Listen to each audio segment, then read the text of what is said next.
O Isaac era um tipo de Jesus, prefigurava Jesus. Por quê?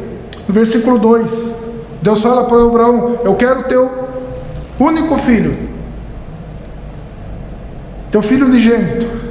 Como eu já disse, alguém pode argumentar, mas o Abraão tinha o Ismael também, né?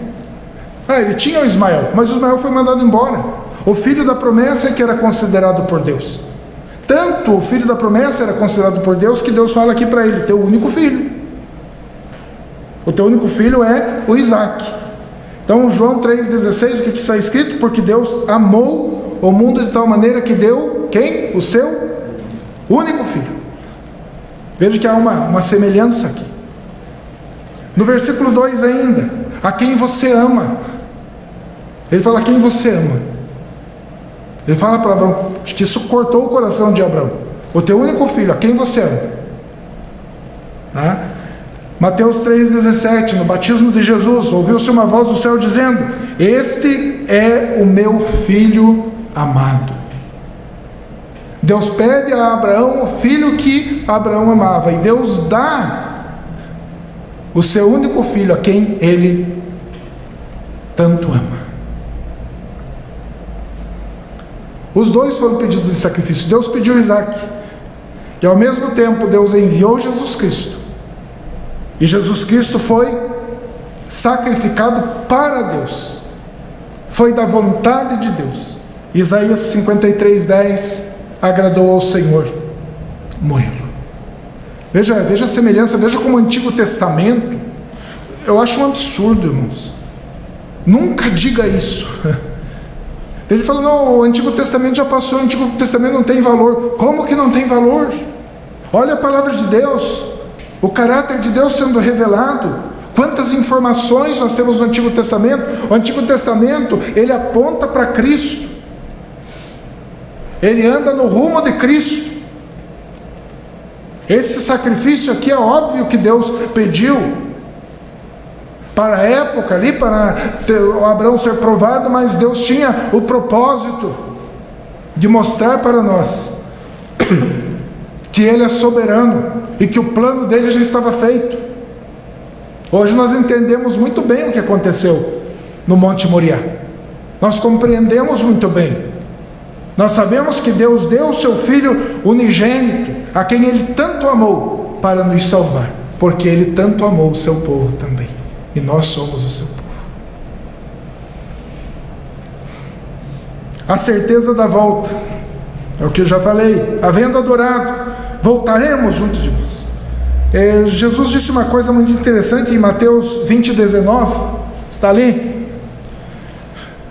e o entregarão aos gentios. Jesus estava falando ao seu respeito, ele fala do Filho do Homem, que é Ele mesmo. E o entregarão aos gentios para ser zombado, torturado e crucificado, mas ao terceiro dia Ele será ressuscitado.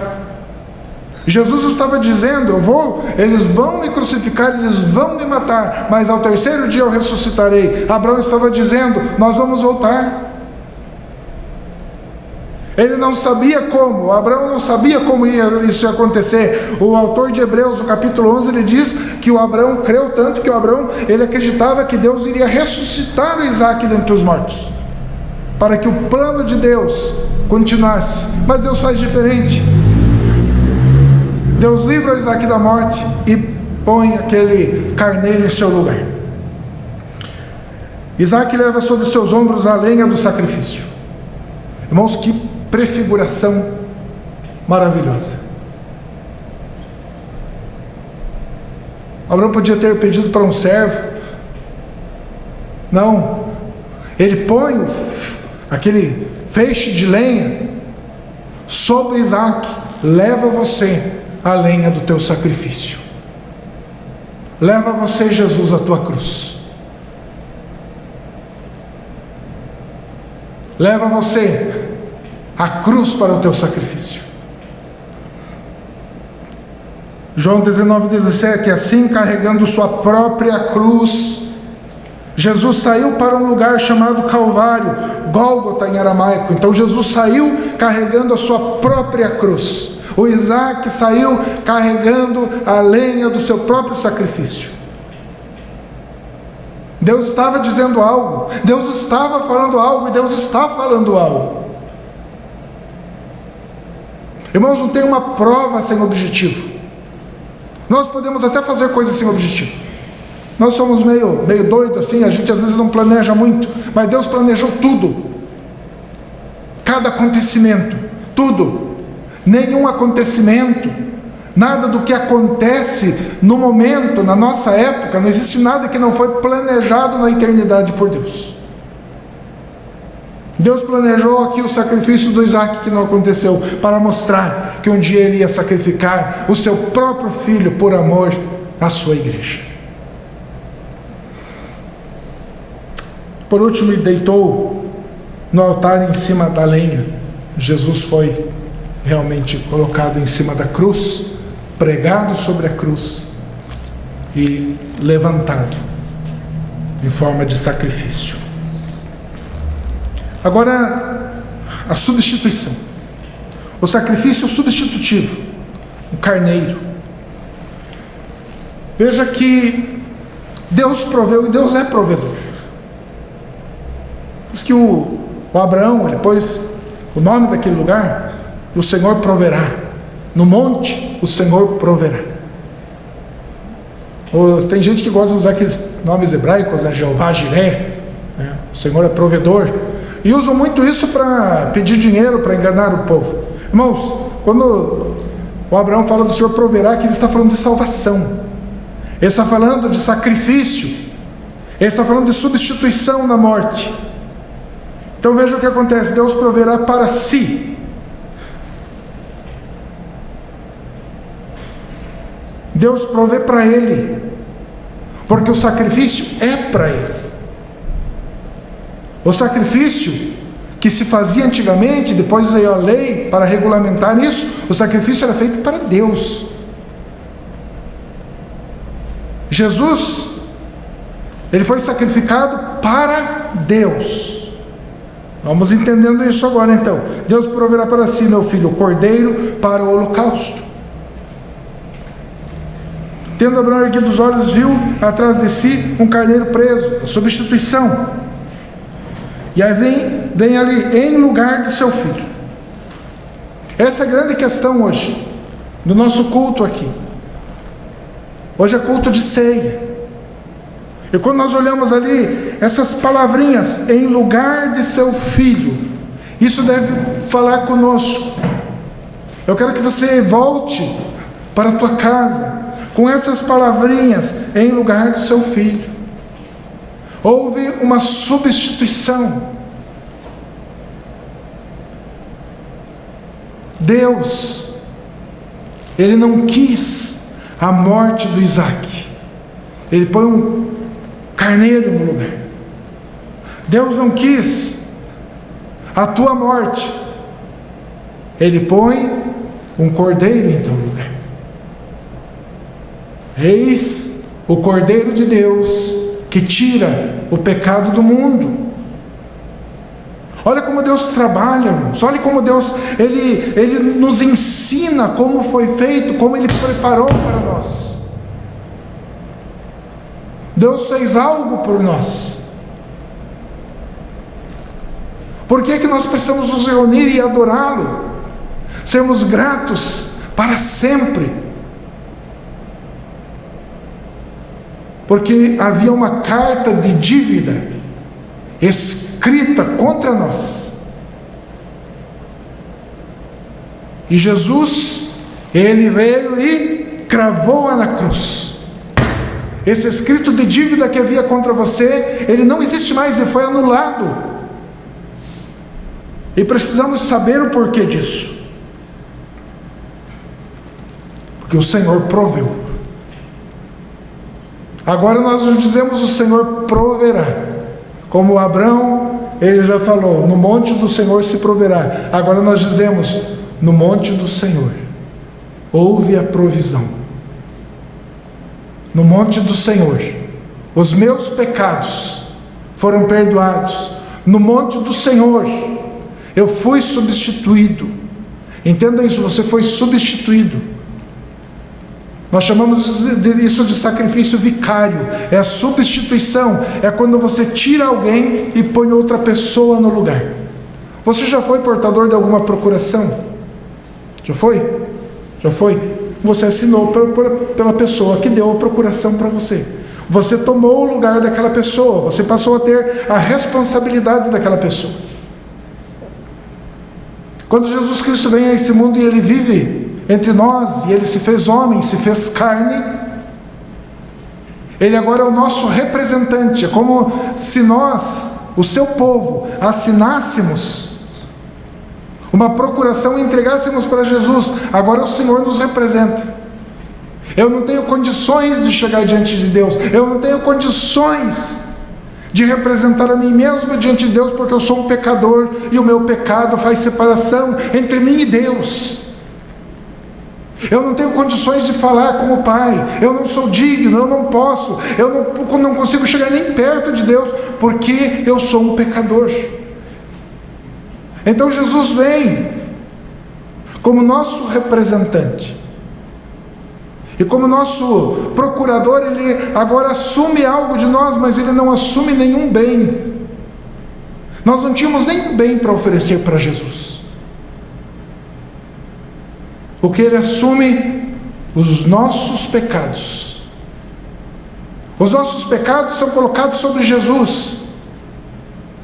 Teologicamente a gente chama isso de imputação do pecado. Então o teu pecado é tirado de você e colocado sobre Jesus. Como Ele carregou aquela cruz nas costas.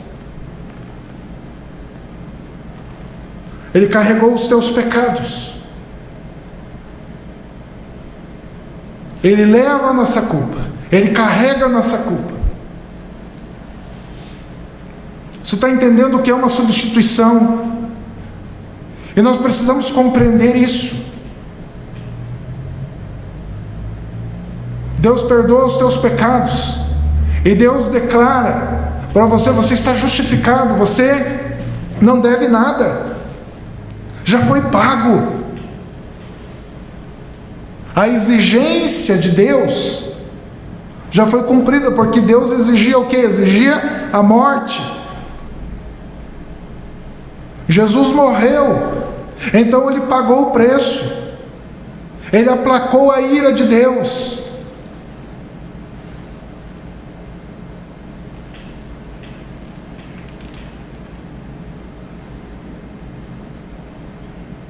Nós estaríamos perdidos, sem rumo, ou com um rumo certo para o inferno. Mas o Senhor, Ele nos tirou da morte. Ele nos livrou da morte. É como se Jesus, agora intercedendo por nós, Ele falasse: não faça isso. Eu dou minha vida por eles. Jesus se contrapõe, Ele assume a nossa culpa.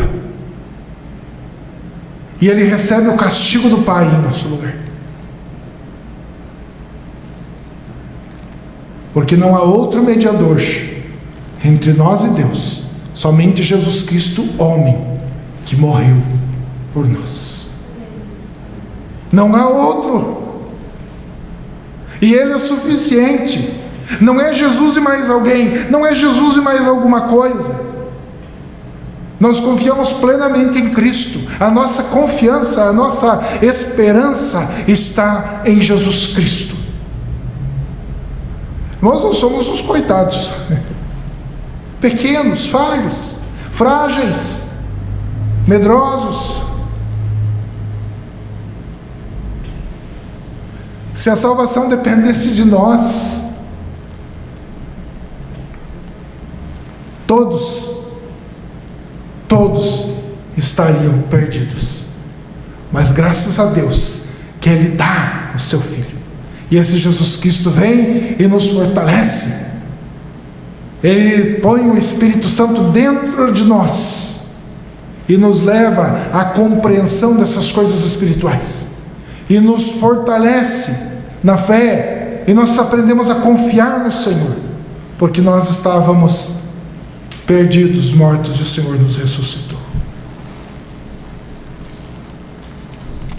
Então o que acontece aqui, para concluir, ou quer dizer, o nosso substituto, né?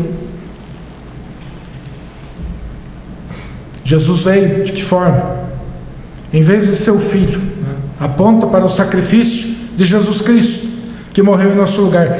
Marcos 10:45, pois o próprio Filho do Homem não veio para ser servido, mas para servir e dar a sua vida em resgate por muitos. Não por todos aqui, né? Por muitos. Aqueles que creem, o povo de Deus, que foi chamado.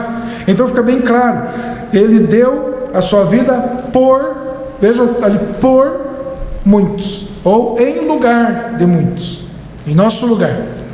Romanos 8:32, aquele que não poupou o seu próprio Filho, antes por todos nós, veja lá, por todos nós o entregou, a sua igreja, porventura não nos dará graciosamente com Ele todas as coisas? Veja, por todos nós, Ele deu o seu Filho por nós, Ele entregou por nós, sempre há uma substituição aqui. 2 Coríntios 5:21, aquele que não conheceu o pecado, Ele o fez pecado por nós, por mim, por você. Ele se fez pecado, Ele entrou em nosso lugar, Ele assumiu nossa culpa. É isso que a palavra de Deus está dizendo. Tito 2:14, o qual a si mesmo se deu por nós. Claro, Jesus não tinha culpa nenhuma, Jesus não tinha pecado, Ele veio para se sacrificar em nosso lugar, para nos substituir, para morrer por nós. Verdadeiramente Ele morreu, verdadeiramente Ele levou sobre si os nossos pecados e a nossa culpa. E concluímos com isso então, Romanos 6:23, porque o salário do pecado é a morte. O que é que nós merecíamos? A morte. O que é que você merece? A morte. Não sei se a gente falar isso, mas depois põe lá no YouTube, não vão cortar, porque não pode falar que o povo merece a morte. Tem que falar que todo mundo merece o bem. Tem que falar que Jesus ama todos, que Deus ama todos, que, sabe, irmãos, isso não é o Evangelho. O Evangelho é anunciar que nós somos pecadores e que merecemos a morte, mas que nós temos um Salvador que assumiu nossa culpa, assumiu as nossas dívidas e morreu em nosso lugar. A história do pecado é a morte, mas o dom gratuito de Deus é a vida eterna.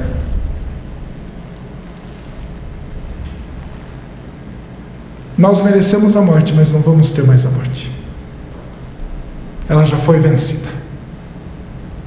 Paulo, ele cantava bonito: ó morte, onde está a tua vitória? Que gostoso falar isso para a morte, né? O mundo está com medo de morrer, e nós podemos dizer para a morte: onde está a tua vitória?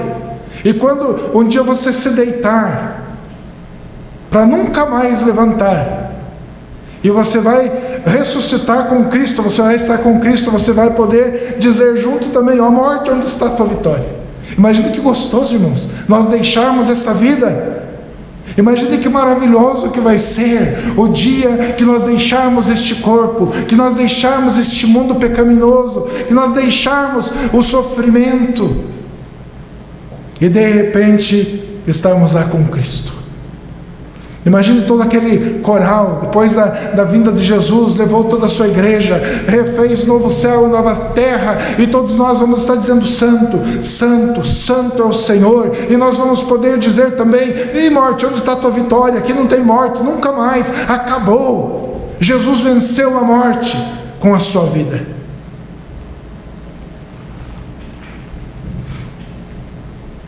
O dom gratuito de Deus é a vida eterna em Cristo Jesus nosso Senhor. Em Cristo Jesus. Para ter vida eterna é em Cristo Jesus. Nós não temos vida eterna sozinhos. Nós não temos como nos ressuscitar. Nós não temos como apresentar nossas mãos limpas e santas diante de Deus, mas Jesus tem. Nós não temos como apresentar a nossa vida sem pecado diante de Deus, mas Jesus tem como nos apresentar. Ele é o nosso advogado. Ele é aquele que assumiu nossa culpa e apresenta as mãos ensanguentadas diante do Pai, dizendo: eu morri pelo meu povo, eu morri por eles, eles estão livres do pecado. E como Deus aceitou o sacrifício, agora Deus olha para nós como filhos amados. E como Ele amou Jesus Cristo, seu Filho, Ele nos ama também. Graças a Deus. Ele ama você de verdade. Não é um amor fingido, é um amor capaz de se entregar, de dar a vida por você. E de prática, de aplicação na nossa vida, o que nós vamos levar, como nós vamos fazer uso dessa palavra, da maneira mais simples possível, honrando, servindo a Deus, glorificando ao Senhor, pregando o Evangelho, se alegrando. Não existe alegria maior, o salmista já dizia isso, do que ter os seus pecados perdoados. Paulo falava isso em Filipenses: alegrai-vos no Senhor. Eu digo mais uma vez: alegrai-vos no Senhor, porque agora nós somos salvos, nós somos tirados do lugar da morte e agora colocados no lugar da vida por Jesus Cristo, o nosso Senhor, que foi sacrificado em nosso lugar. Vamos ficar em pé.